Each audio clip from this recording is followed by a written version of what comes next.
Hey guys, this is Johnny at SoCal EMS, and what we're going to do is review our patient assessments for trauma. So as always, with all of our patient assessments, we want to do BSI, PPE, PenMan.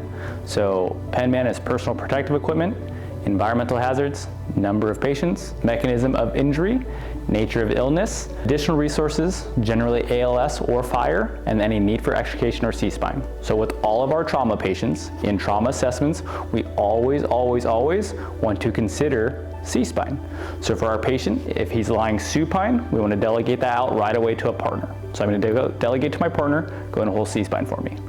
So after we've delegated that, we want to get our general impression, which we want our patient's age, sex, position, and level of distress. Also during this time, we want to address any immediate threats to life. So if there's any significant bleeding, pooling in the blood, darkening of clothing, we want to address those immediately so we can stop the bleed and potentially save a life. So after we've done our general impression, we also want to get our AVPU, which is our patient's alertness. So that's alert, verbal, painful, or unresponsive. If they are alert and tracking us, we can ask our orientation questions, person, place, time, and event, and then continue our assessment. So we have our partner holding C-spine, and then we need to assess our ABCs. So is our airway open, patent, and clear? Is it maintainable? Is there any need for suction? What's our breathing rate, effort, and tidal volume? We could also assess for lung sounds here, and then our circulation. What's our pulses rate, rhythm, and regularity? And then also we need our skin signs, color, moisture, and temperature. From there, after we've established our ABCs, we can decide whether this patient is stable or unstable, or if they're a load and go or a stay and play. So after we've established whether this patient's a stay and play or a load and go, you're going to want to do one of two types of a trauma assessment. You have your focus physical for smaller injuries or your rapid trauma exam. I'm going to show you guys how to do a rapid trauma exam right now. So we've already delegated our partners holding C-spine, so we're going to start from head to toe, and we're going to look for injuries. So starting at the head, we're going to look for DCAP, BTLS, and TIC, which is deformities, contusions, abrasions, punctures, burns, tenderness, laceration, swelling, tenderness, instability, and crepitus. So as we palpate the head, we're going to look at our hands for any blood. We're going to look at the eyes to make sure that they're pearl and that they're equal. Looking at the nose for any blood or CSF, which is cerebral spinal fluid. We're also looking under the eyes for any bruises or raccoon eyes. From there, we're going to look at the ears. We're looking for any blood or CSF, and we're also looking behind the ears for any bruising called battle signs. From there, we're going to look at the airway. We're going to have them open their mouth and stick out their tongue. We're looking for any missing teeth, any trauma to the tongue, or any trauma to the mouth. After we've done that, we've cleared the head, we can move to the neck. With the neck, you're going to be looking for J-steam. So you have jugular vein distension, subcutaneous emphysema, tracheal deviation, accessory muscle use, and any medical alert tags. We're also going to palpate the back of the neck, looking for any step-offs, tenderness, instability, or crepitus.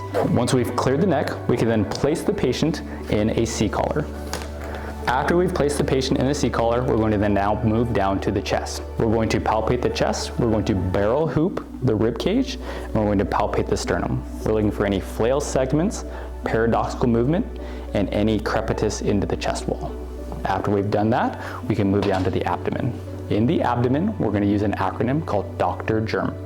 Dr.GERM stands for distension, rigidity, guarding, evisceration, rebound tenderness, and pulsating masses. If they're having any pain in the abdomen, we always want to palpate opposite quadrants of it. So we're going to palpate the abdomen for any Dr.GERM. Once we've cleared the abdomen, we're going to then move down to the pelvis. We're going to palpate inward on the pelvis, looking for any instability or crepitus, and then we will assess the pubic area for any urination or incontinence, any priapism, or any other loss of bowels. Once we've cleared the pelvis, we're going to move to the lower extremities. We're going to palpate with onset and offset pressure, so high and low, circumferential or around the joints, onset, offset, circumferential, onset, offset, circumferential, onset, offset, circumferential. Once we clear the lower extremities, we're gonna check the feet for CPMS. So go ahead and push down like gas pedals, pull up towards you. Can you feel my hands here? Can you feel my hand there? Okay, then we're going to come up to the upper extremities. We're going to onset, offset pressure, circumferential, onset, offset, circumferential, onset, offset, circumferential. Once we've cleared the upper extremities, we're going to assess for CPMS in the upper extremities.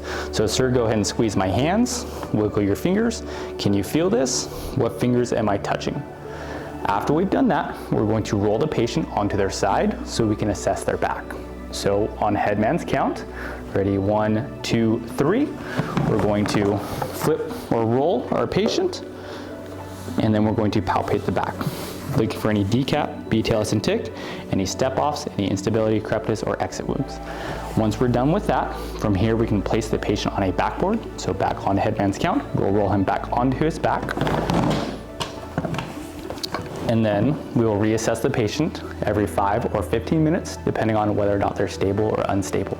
So after our rapid trauma exam, we're going to then try to get a secondary assessment or further investigate the patient. So if they're awake and oriented, we can ask OP-QRST and samples.